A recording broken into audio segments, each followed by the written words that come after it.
Hey, what's going on, everybody? Happy Wednesday, September 14th. My name is Amal. I am from the Alpha Trades community, here to do a market update for y'all. So real quick, again, if y'all want to join the community, go to thealphatrades.com, hit the products page right here, and you can join the Advantage subscription right here for $97 per month, where I do 2-a-day videos, as I am right now, as well as live analysis and live trades of what I'm doing in the market. So let's get to it. What happened yesterday? Well, clearly a bloodbath, right? Yesterday was a massive, massive sell event because of the CPI data that almost no one expected. And the market took that swiftly and sold everything off. Financials, biomedical sciences, healthcare, telecom, oil and gas, banks, everything, and tech, of course, got sold off heavily, right? And on the other side, crypto, which is something that we follow very closely in the Alpha Trades community, got heavily sold off yesterday, right? But since the yesterday downdraft movement, we're now sitting at the lows, sitting very calmly, and now waiting to decide what the next move is. Because yesterday, the market was overall very, very much positioned to the long side, thinking that the CPI data was going to turn out very positively and that inflation may be behind us, and then the Fed may start hiking less, or maybe they may have a continuous schedule that is anticipated by the market in terms of a rate hike schedule. But guess what? CPI data surprised everybody. Not only was CPI data, more than last month's data, but in the more sensitive areas such as food and rent, as well as rental properties that are being held on to longer. These are the most trying times for the Fed to try to resolve in terms of inflation data. Those are the things that impact real people on a day-to-day basis: food, energy, rent. When food and rent go up, right, or people are staying in the rental properties longer, that means that something is definitely wrong. People are either scared of a recession, either they're scared of prices continuing to go up, or the prices themselves are just going up, and then the Fed does not have a control on it. And that is probably one of the scariest things, because the one thing is there's a large disconnect that's happening from, say, people like Cathie Wood or Elon Musk, who have talked about the need to start cutting rates because they themselves are feeling it in their businesses. They're feeling it in the market, their investments, in their net worth. But the average person is directly impacted by gasoline prices or food or rent. These are the things that impact day-to-day people. It's not affecting Cathie Wood, and it's definitely not affecting Elon Musk. So the Fed has no sympathy for these people, but it does have a lot of sympathy to try to resolve inflation and to get it under control. And the fact that yesterday inflation actually went up was a huge shocker, because now it begs the question that, is what the Fed doing actually trying to resolve inflation? Are they doing anything about it? Are their methods effective or ineffective? And this is one of the scariest facts of the market, which is that the market has now looked at the Fed and said, holy shit, maybe these guys are not affecting inflation. And that is a scary part of the formula that almost no one took into account. And this is why we started to see this heavy selling take place. You can see the indices. This is the largest sell candle in the entire year on the index. It was almost a 4.5% drop on the S&P 500 index. And this was almost a 5.5% drop on the NASDAQ futures index. The biggest drawdown we've had in several years, especially this year. So the market clearly said, wait a second, something is really off. All this inflation stuff that's happening, maybe the Fed doesn't really have control on it. Maybe they do, but maybe they need to start going aggressive, way more aggressive. So now Nomura, which is one of the investment banking firms, has stated that maybe for September, they need to hike by 100 basis points instead of 75. This is where we are now, okay? So that brings us to the current price action. What does the current price action say to us? It is absolutely brutal out there. That's what the current price action is saying. Number one, on BTC, which in my opinion was the risk on bid asset prior to the sell-off. Okay, prior to this sell-off, guess what? If you looked at Bitcoin dominance right here, okay, Bitcoin dominance was ripping. Like it was ripping for the past 5 days prior to this big sell candle. It wiped out all this downdraft for the last month and a half with these 2 or 3 candles right here, these massive Bitcoin dominance candles. So what does that mean? That means that Bitcoin from this point up until this point was heavily bid because the stock market, the institutional investors, the big funds were saying, wait a second, I think we're all expecting inflation to be calm, right? Like we are expecting inflation to get lower, the Fed to have a, a continuous rate hiking cycle of 50 or 75 basis point into September and October and December or whatever. But the market was clearly proven wrong because huge selling due to a hike in inflation. Now, the market is now questioning, wait a second, if the Fed doesn't have control over this, have we priced in how much negativity and how much selling and how much of an interest rate hike the Fed could price in further? So now the market is resetting itself because this push that it had right here can now be seen as a short squeeze. And now this is a de-risking that's happening. And if it starts de-risking further, starting to break down key levels, such as this $20,000 level, right? If it starts breaking that, then the market is in full-fledged, just outright de-risking mode, meaning it is just going to keep breaking down until it believes that a lot of selling has taken place. We've formed a capitulation to effectively price in a 100 basis point hike in September, maybe another one in 75 basis point hike in October or November. If the market sells out that much, then we can make the argument that, okay, we've come somewhere close to a bottom. But the fact that this selling happened yesterday, and you could see that affected the stock market as well as the crypto markets as it did, not a good sign. So that was a clear sign, a warning sign from the market. And you could actually see, you saw a lot of unwind in the open interest right here. Lot and lots of unwinding right here in the open interest. I think that's telling me that there is possibly a further deleveraging that may happen should the markets fall further. Not only that, the markets, if they do start falling further, it could put into spot sellers in a very, very tight crunch. Because if we go back to, say 2020 and 2021, when we had this big rally start, right? Remember, a lot of the rally from this point onward began because, people like Michael Saylor or Elon Musk and all these people started to get involved into BTC, right? Crypto became a massive thing around this particular area 2 years ago, around August and September, before we started that massive bull run. And so if you're going to wipe out a bunch of people to the downside, it would probably be bringing back prices to the level that BTC struggled with almost for 2 to 3 years in this particular resistance point before it broke out. So the market might come back all the way down here around 12 to 13K, way the heck over here. Okay. And that is a real risk that the market may or may not be pricing in. Let me show you guys a perfect example of how the options data has moved a little bit over the past 24 or 48 hours.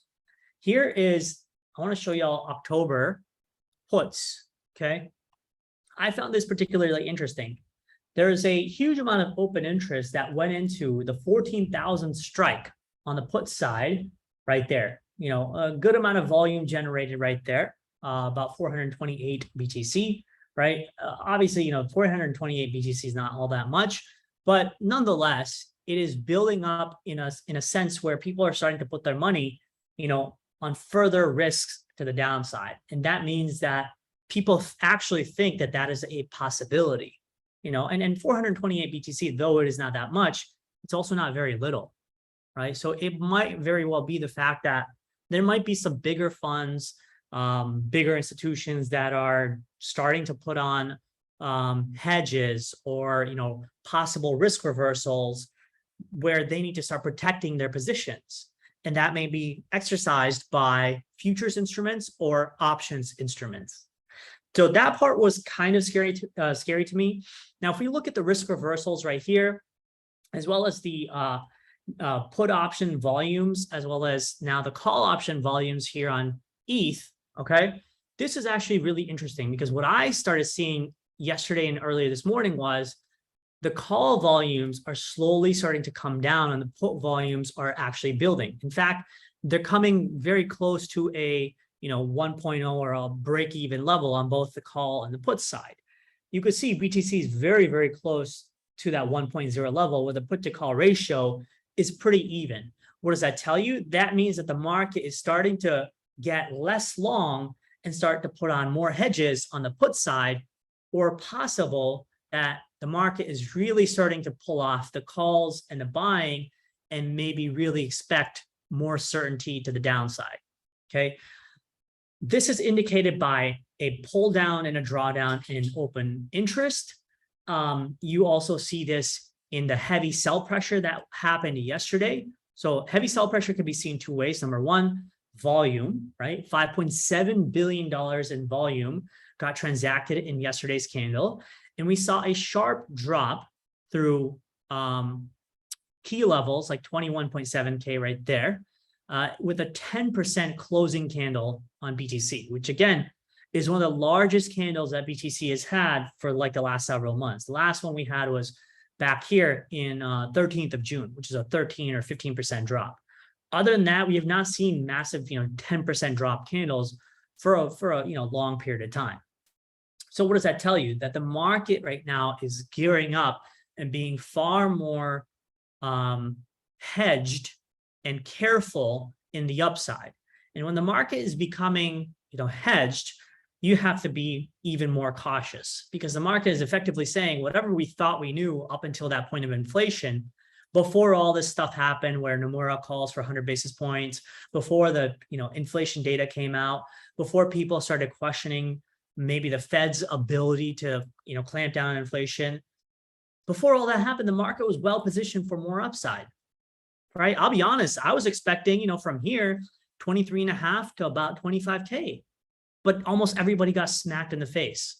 And that's okay. If you get smacked in the face once by the reality of data, it means that something is actually wrong in the market. It means that you need to reevaluate your thinking.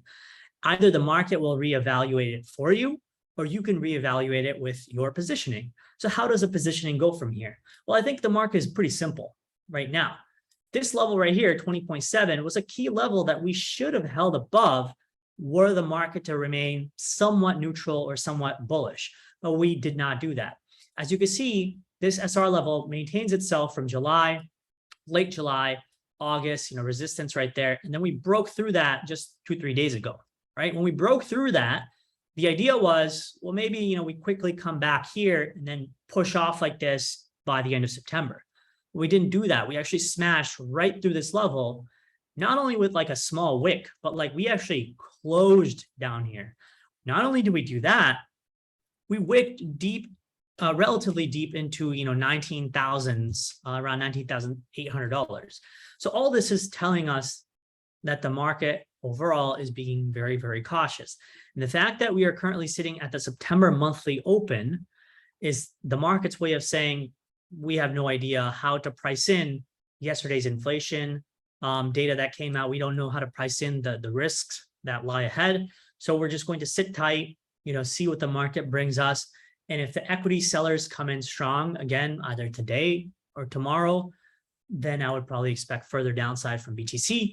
And if that further downside is to come through, I think I'm finally then expecting this level to get hit, which is 17.5. Obviously, that looks kind of unlikely right now, because you can make the argument that, oh, from this low to this high, all we did was we came back to the 618 fib. Okay, that's a pretty good retrace, right? This is where you want to be a buyer at anyway, if you wanted to, buy a pullback, right? We had, 3 or 4 big days of upside, 1 sharp day of downside. So it's not the end of the world, but it could mean that, the market is at least pricing in an uncertainty around this area. And so if you want to get long in the market, at minimum, your stop should be here. A deeper stop will probably have to be down here. but definitely, your stop will have to be somewhere around here, 19,000 or, 18,800 or so. Okay. Again, not investment advice. The other parts of the market that were green yesterday was the US Treasuries, the dollar, which was clearly ripping on massive fears. And you could see the dollar was, looking like it was going to break down further, but nope, the dollar spiked back up really hard, right? In a pretty big way. And then on top of that, the VIX, which is the fear and volatility index in the equity space, huge pop. This kind of pop in the VIX is a clear indication that the market was extremely fearful and that huge volatility took place. And not only that, when the VIX starts getting closer and closer to 30, right? This is a particular area where you need to start being scared. You need to start being cautious around these highs around the 30-point level. Anywhere between 30 to 35 is the area where you need to start being cautious. But you could also say, well, if the market is way the heck up here in the VIX and BTC and equities have sold off aggressively, it's not a bad time to start, getting long if those assets have sold off aggressively.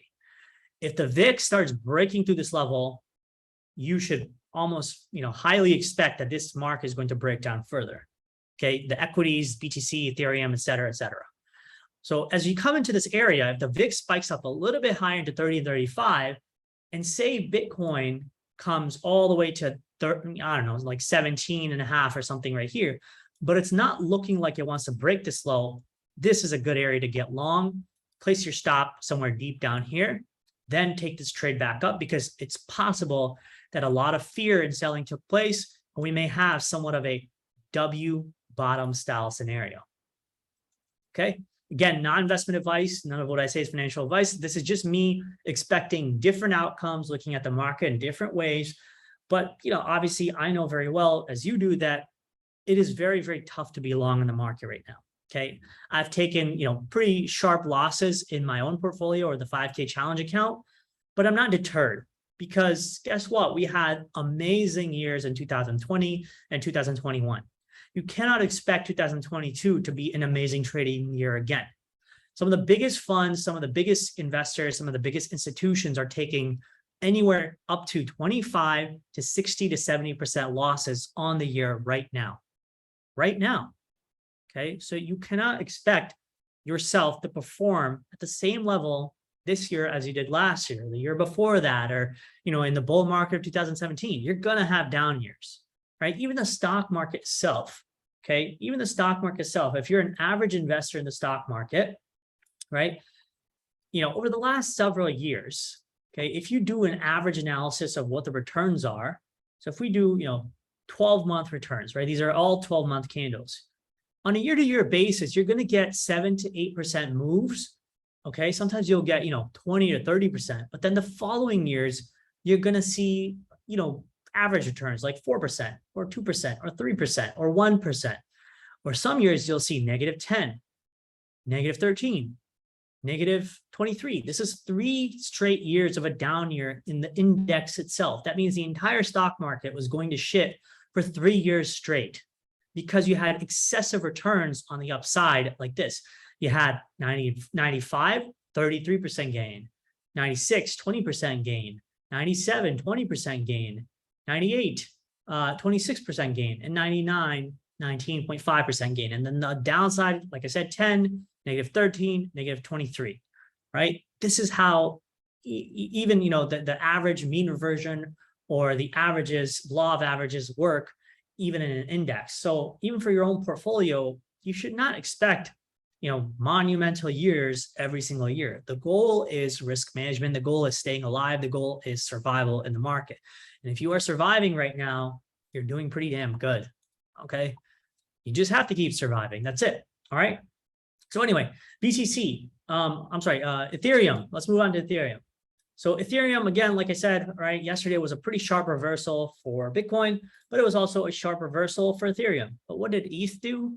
ETH came back to this ascending trend line that it, started to form from the end of August right here, first week of September, and now retagging it right here just yesterday. We're currently sitting above $1,600.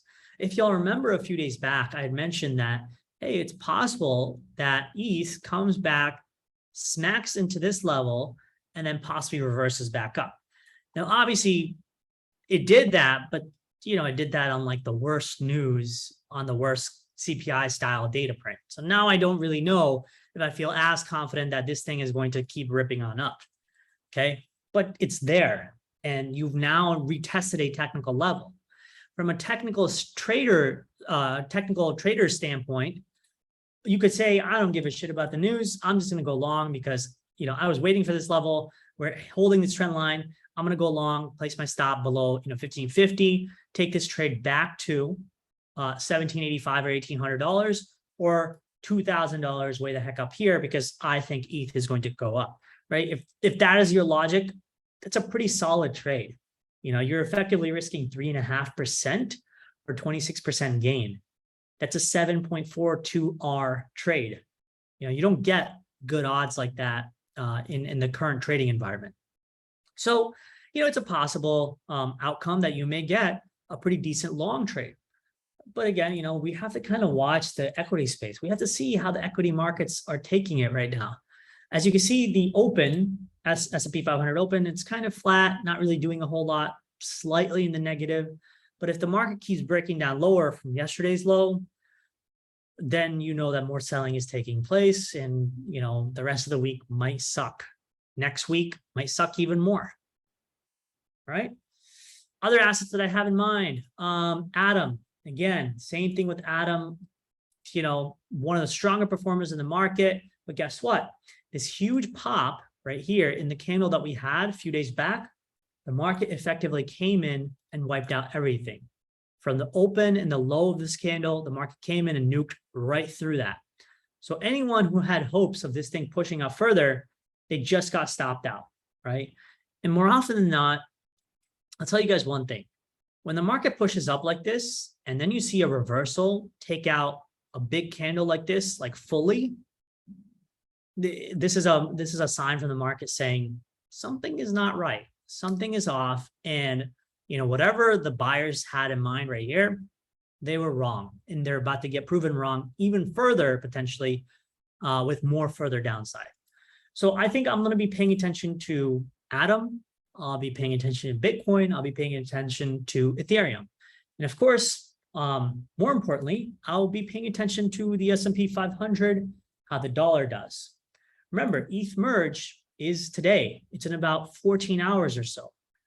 If the merge itself goes fine, great, right? Maybe the market moves up, but if the merge goes badly, then you could pretty much expect the market across the board to sell off because it ain't like the macro is helping us anyway. And the fact that the biggest protocol, the biggest ecosystem in the world in crypto, which is Ethereum, did not have a successful merge, it might cause a really, really bad sell event. And if we look at the latest Levitas data, like I said, there's a lot of calls here in Ethereum. If we look at the futures open interest, let me see this real quick. I just want to see Ethereum. Where's ETH?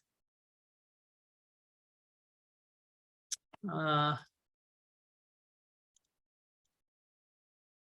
me just see ETH open interest.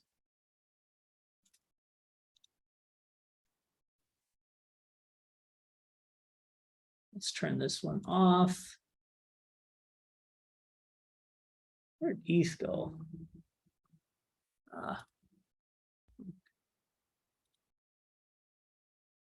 There we go. Okay, there's ETH open interest, right? You still have a lot of long side positioning in open interest in Ethereum that can go horribly wrong, right? Like it does not have to go towards the upside for the market to validate an Ethereum merge.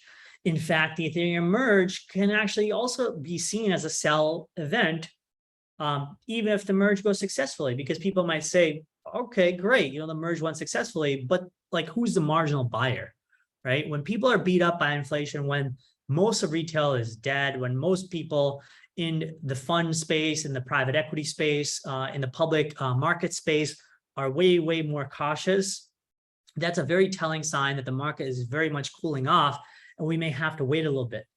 And if that's the case, then there's nothing wrong with that, right? Like Ethereum might give you almost, insanely low, generationally low prices once again, and you should be thankful for macro for that. So for example, ETH sits currently around $1,600. 2 months ago or 3 months ago, we were at like 900 or $1,000 right here. If the market breaks down much, much further, well, maybe we go back to 1,000, right? Maybe we, do a W bottom or something like this. Or maybe the market sells off on bad merge or sell the news on the merge, and we break all the way down here around $400 to $500. Okay, that would mean that from the 2017 high to the 2018 low right here, we had a 94% drop in ETH. From the 2022 high to say, 2022 low right here, if we have a 91% drop, we could come back all the way to $400 or $500. Again, I'm not saying that has to happen, but I'm saying that if Ethereum is going to act like BTC did in its previous cycles, where Bitcoin had, massive drawdowns, where it would drop like, 80, 85% each cycle. And if Ethereum is going to drop 85 to 90% each cycle, well, then ETH may get all the way down to 91% drop, which is around $400 to $500. Okay. And that could be pretty scary. All right, everybody. Again, I'm not trying to scare y'all or anything. I'm just saying, we got to prepare ourselves somehow, right?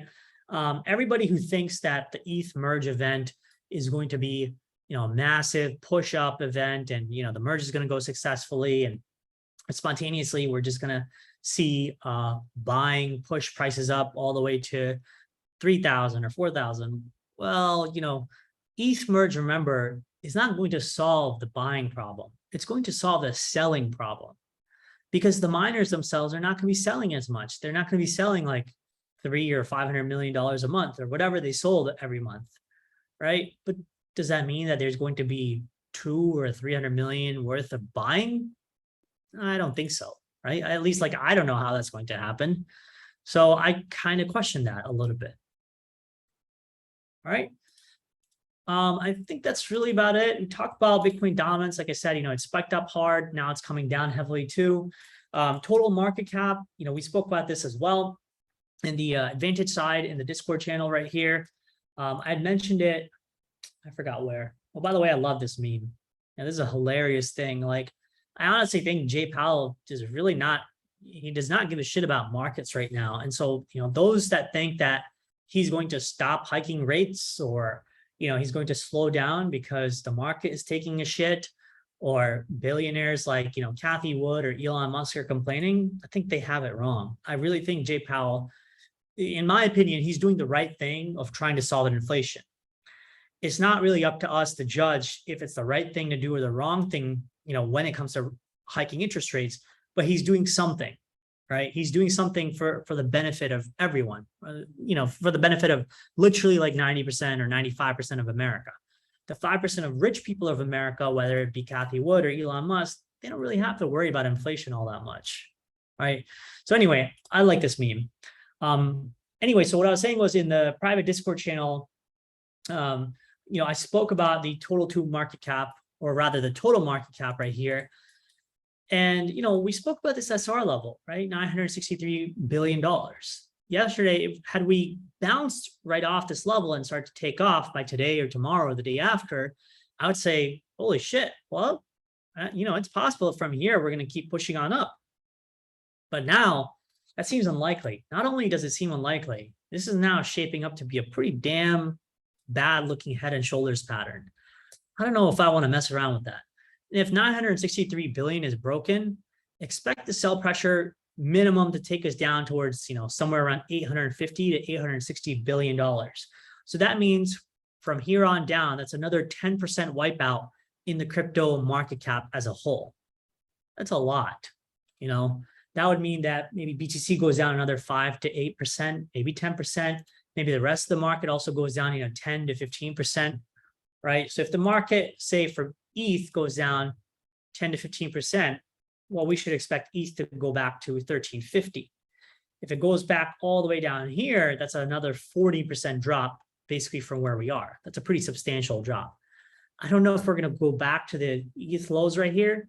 But like I showed y'all earlier, like if we're expecting, 90 to 95% drops, like ETH had from 2017 to 2018, then yeah, ETH could have a pretty substantial drop still on its way over the next few months. Okay.